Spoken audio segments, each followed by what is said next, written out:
Hi, science teachers. This is Brian from the Science Learning Collaboratory, and I'm here to tell you about the Science ExplanaJam 2021 Science Explanations Contest. I'm going to start with why we're doing this.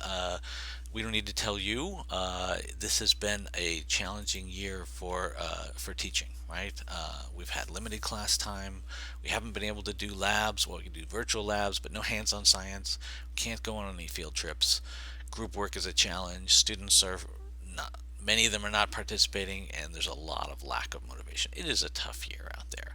And we knew going into this year that this was going to be an online teaching for much of the year, and maybe we were hoping that we would get something dynamic interactions, but it hasn't necessarily worked out that way in a lot of classrooms. We're often facing blank screens and not much response. Um, so at the Science Learning Collaboratory, we think it's time to get out of this COVID funk. We know that the vaccine is here. We're starting to open up things, so we want to end the year on a positive note and set the stage for next year for students to really be excited about doing science. And that's why we've created this ExplanaJam contest. The ExplanaJam basically is a chance for students to explain a science phenomenon in under 3 minutes. They can pick any phenomenon, so they can pick their favorite topic and work on something that they're really excited about. All they need to do is tell us what is happening, what is the phenomenon, and why is that happening. And then they can be as creative as they want. They can be the teacher. And hopefully this will be motivating to students. If it's not, well, we've got some great prizes, and that should motivate them. So we've got the contest is going to proceed in two stages. The first stage is up to you. The classroom contest, that depends on the classroom teacher. You can run that however you like. It needs to be wrapped up around May 15th. You've got a couple of extra days in there, I think. Um, and then the second stage is going to be the judging. We've got a number of judges who will be watching the videos and determining who the winners are. So let me go through that in a little more detail here. Um, in stage one, so you can decide how you want your students um, to do their explanations. And even if you don't want to do a contest at all, that's fine. You can just see if any students want to volunteer, and you can put them forward.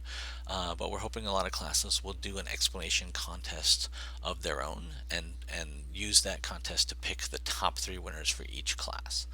Each class is separate, so each of your classes can submit three. Um, and you can let the students choose the topic, or if you have a good topic coming up in your curriculum, you can have them assign them to do it that way, whatever works for you. And you want to, of course, have students create videos. You can share those videos on whatever technology works.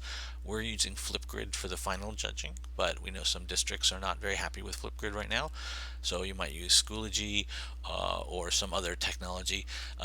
Kids love things like TikTok, but be aware. You want to be aware of privacy issues, so that might not be the right medium for this. Students do not have to show their face on the video.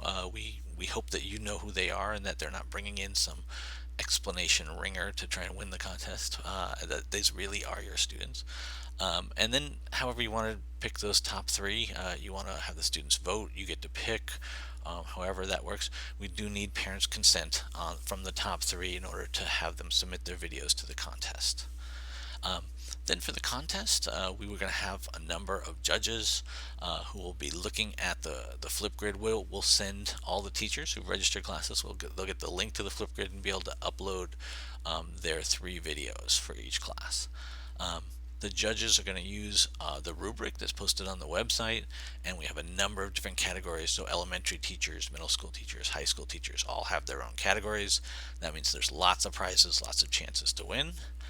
And we will be announcing the winners on May the 29th. Okay, so what do you need to do? The first thing, of course, is to register your classes. We've got the link on the website. And then get your students excited about participating, right? Get them to pick some topics, do some research, figure out what they're going to say, practice those explanations. This is a great chance to talk to your students about what a phenomena is and what a good explanation is. Really key concepts, and we're hoping this sparks a lot of discussion about that. And finally, you get to hold your class contest and submit the winners. Another thing we'd love is if you would share this contest with other teachers, let other people know what's going on, post it on social media and things like that. The website is easy to find. It's just bit.ly/explainajam21. Here's a graphic that's posted on the website if you want to post to social media someplace. And let's go out there and get our students explaining. I'm excited to see what we come up with. Thanks.